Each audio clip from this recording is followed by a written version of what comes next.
This movie is devoted to helping you plan the placement for the various stitches and the projects in the sampler. Other movies cover the stitches themselves. I will show you both how to create your own pattern without confusion or difficulty and tell you exactly how the ones that I knitted were made. Planning the placement of the various stitches and motifs is easier than you might think. We'll go over the scarf, the plain old ordinary classic scarf first. Quick reminder, many of the stitches I've shown you are multiples of 4. So you've probably already multiplied your stitches per inch gauge, probably something like 4, times your desired width, which for a scarf is usually between 6 and 8. And if it didn't come out to be a multiple of 4, suppose it came out to be 17, you would round down to 16 or up to 20 to make sure that all of those stitches that require multiples of 4 work. And you have already discovered a length that you want and just multiplied your rows per inch times that length and decided on a length. Now for ease in this example, let's just say it's 100 rows. Now you may simply start knitting. Let's say you start with mock cables and you don't think that's enough to look good, so you keep on knitting mock cables. And then you knit a few rows of stockinette and then some checks. Just do what seems like fun to you for an interval that creates a pretty pattern. Let's extend the checks a little farther. And I think that's enough for this scarf, we'll say. There's an easy trick. You can either knit all the way up to 50 rows and keep adding various stitches and motifs, possibly some stripes in here. Or for a scarf,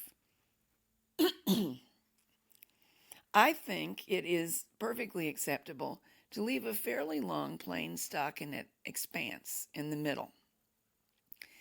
The part that goes around the back of your neck the design is not seen all that well. So that's why I do that. Now, as you work, how many rows did you work here? Let's just say it was 12. And 4 plain rows, and then you went to the next pattern and you did 12 more rows. So we have 12 plus 12 would be 24, and 4 is 28. The entire tail took 28 rows, and we'll probably want to do it as a mirror image on this end. So we'll end with mock cables for the same number of rows that we began with, 12, 4 plain, 12 of checks,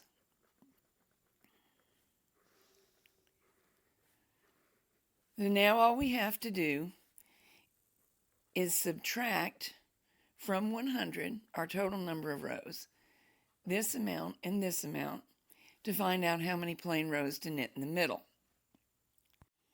In this particular case, here's how the math would work.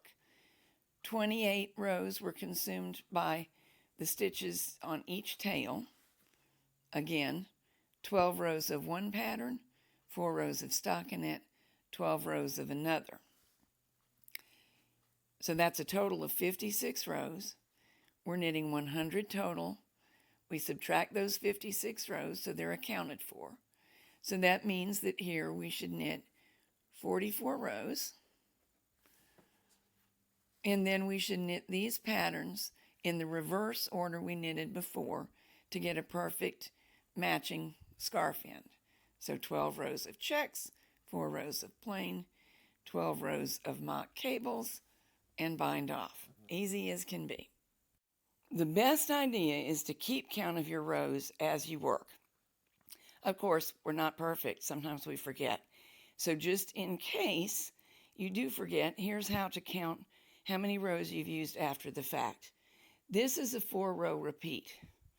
So I can tell, I know for sure I knitted 3 rows, then I did an offset row on these mock cables. So every time I see an offset row, I can count 4 rows up, 4, 8, 12, 16, 20, 24, and I finished with 3. And that's in your instructions for the cable, the mock cable. So you know that. Now, if you're counting stockinette rows, it's easy. Every V is a row, 1, 2, 3, 4. A feature of double board knitting is that the row doesn't line up absolutely smoothly across the bottom. There's a slight up and downness to it. So make sure you stay in one column and then it's very clear. The checks are easy because I know I knitted 5 rows per check. 5, 10, 15, 20, 25 rows in that section. The dots. I know I knitted 2 plain rows between each dot row, and the dots were offset alternately on this stitch and then this stitch. But counting up a single column is just as easy as on stockinette. 1, 2, 3, 4, 5, 6, 7, 8, 9. So it's not difficult if you lose count to find out how many rows you've knitted so as to be able to plan the second half of your item.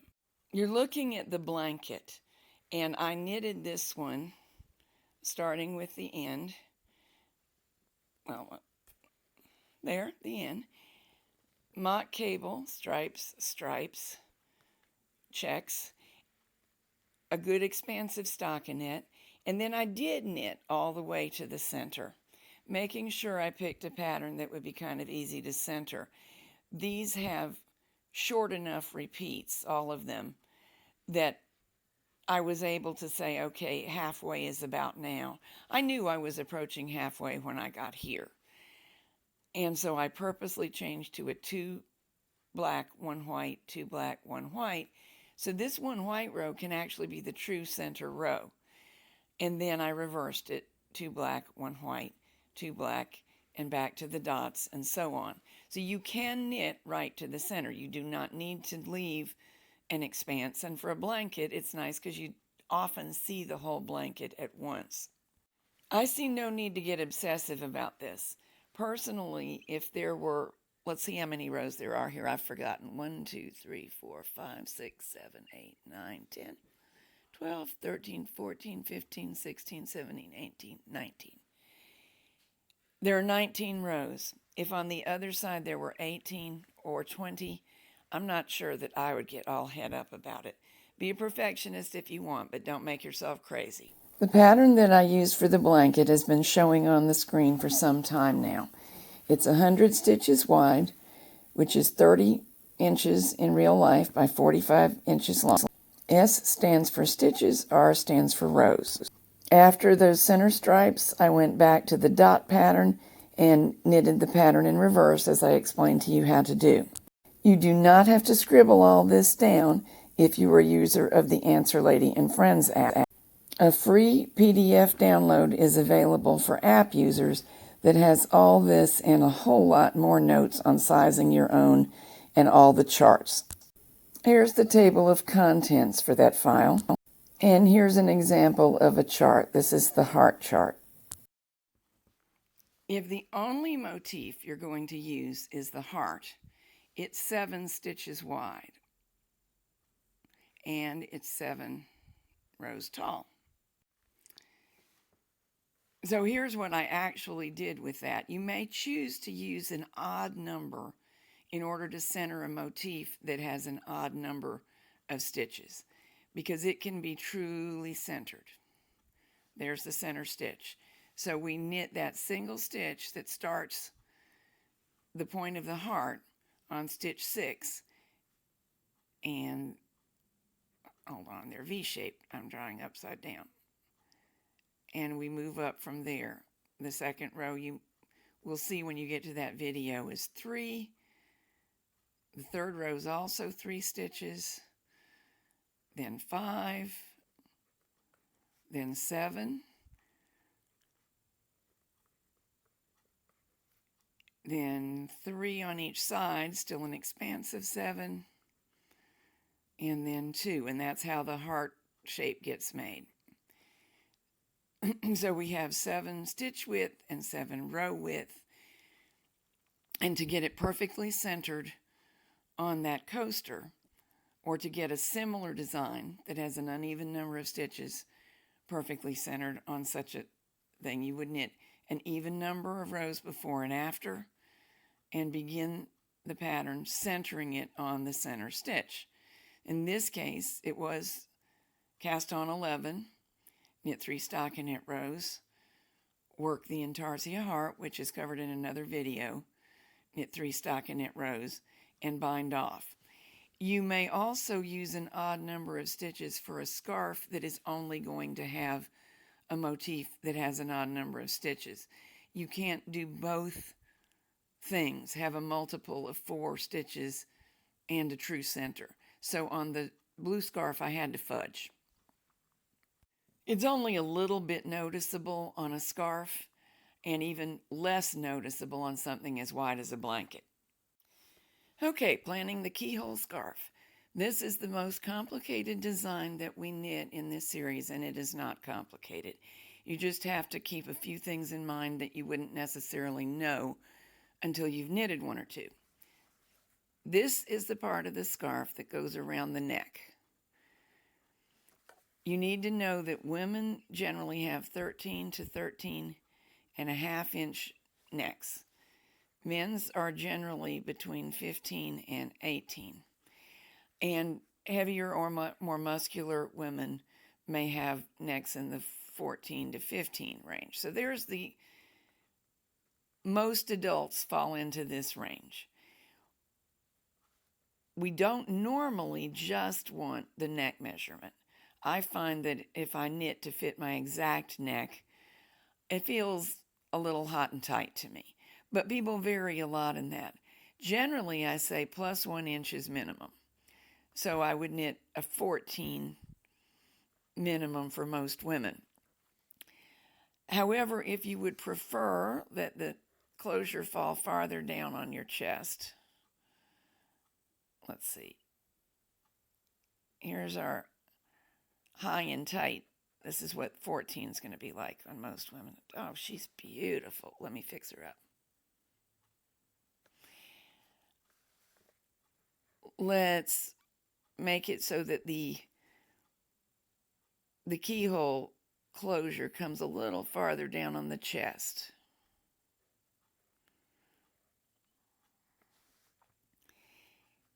You may want to add as much as 10 inches to the neck measurement. So for a woman, possibly up to 23, and for a big man, possibly up to 28. I hardly ever add that much. I generally add in the neighborhood of plus 5 to 6. So for women, I'm often knitting 18 inches. If you've never knitted a keyhole scarf before and it's for a woman of pretty average size, especially if you don't know her personal taste, I would aim for that length. Then each tail needs to be 8 to 12 inches to get an average fit. So this is a shorter scarf in total than most classic single long rectangle scarves. Here's a classic ladies keyhole scarf.